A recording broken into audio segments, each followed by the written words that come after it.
একবার একটি শেয়াল মুরগি ধরার জন্য চাষির বাড়িতে গেল। চাষির বাড়িতে গিয়ে যেই মুরগি ধরতে গেল, আর চাষিরা অমনি তাড়া করলো শিয়ালকে। আর শিয়াল নিজের প্রাণের ভয়ে প্রাণ বাঁচাতে দিল সেই দৌড়। এমন দৌড় দিল, দৌড়াতে দৌড়াতে একটি কাঁটা তারার বেড়ার সাথে আটকে গেল। কাঁটা তারার বেড়ার সাথে আটকে গিয়ে শিয়ালের লেজটা কেটে গেল। শিয়ালের লেজটা কেটে যাওয়ায় শিয়ালটি আরও কষ্ট পেল।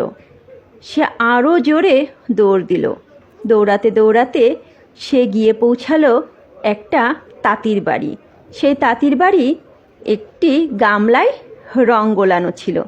শিয়ালটি সেই গামলার মধ্যে পড়ে গেল। গামলার মধ্যে শিয়ালটি পড়ার সাথে সাথে শিয়ালের সারা গায়ে রং লেগে গেল। এমনি তার লেজ কাটা, তারপরে আবার তার সারা গায়ে রং। তাকে আর চেনাই গেল না, বোঝাই গেল না সে একটি শিয়াল। শিয়ালটি তখন জঙ্গলের মধ্যে গেল। জঙ্গলে কেউ তাকে চিনতে পারল না। তার বন্ধু বান্ধব কেউ তার সঙ্গে মিশল না। সবাই ভয় পেতে শুরু করলো। সবাই ভাবল এ একটা আজব প্রাণী। কেউ ভয়ে তার সাথে কথা বলে না, মেশে না। এরপর ওই বনের সিংহ যখন দেখল সবাই তাকে ভয় পাচ্ছে, সে একটা আজব ধরনের প্রাণী, তখন সিংহটি ওই শিয়ালটিকে ওই বনের রাজা বানিয়ে দিল। এরপর শিয়ালটির বেশ ভালোই দিন কাটছিল। রাজা হয়ে বেশ ভালোই সে দিন কাটাচ্ছিল। সবাইকে হুকুম করছিল, ভালো ভালো খাবার খাচ্ছিল, বেশ ভালোই দিন কাটছিল।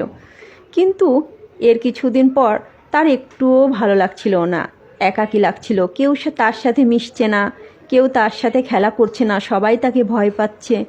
তার আর ভালো লাগছিল না। তখন সে কি করলো?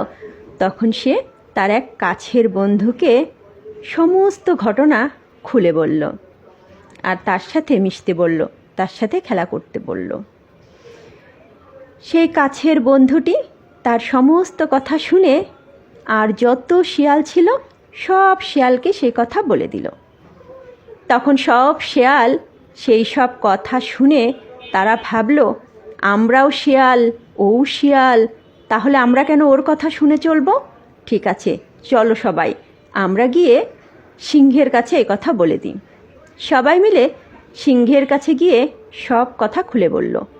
সিংহ তখন বলল, আমার প্রমাণ চাই। তখন শিয়ালরা বলল, ঠিক আছে, আজ সন্ধ্যায় আপনার প্রমাণ আপনি পেয়ে যাবেন। এরপর সন্ধ্যাবেলায় সব শিয়ালগুলো হুক্কা হুয়া বলে ডাক দিল।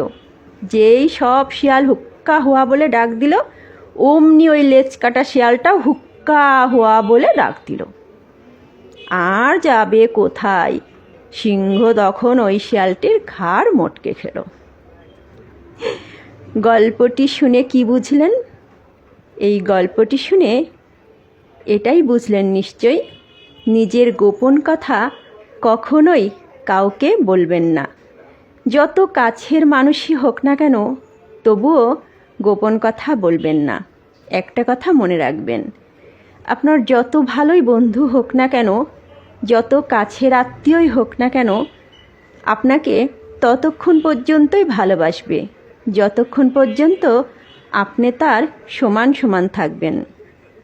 যখনই আপনি তার উপরে উঠে যাবেন, তখনই আপনার প্রতি তার হিংসা কাজ করবে, তখনই আপনি তার শত্রুতে পরিণত হবেন। কি গল্পটি কেমন লাগলো? সবাই ভালো থাকবেন। ধন্যবাদ।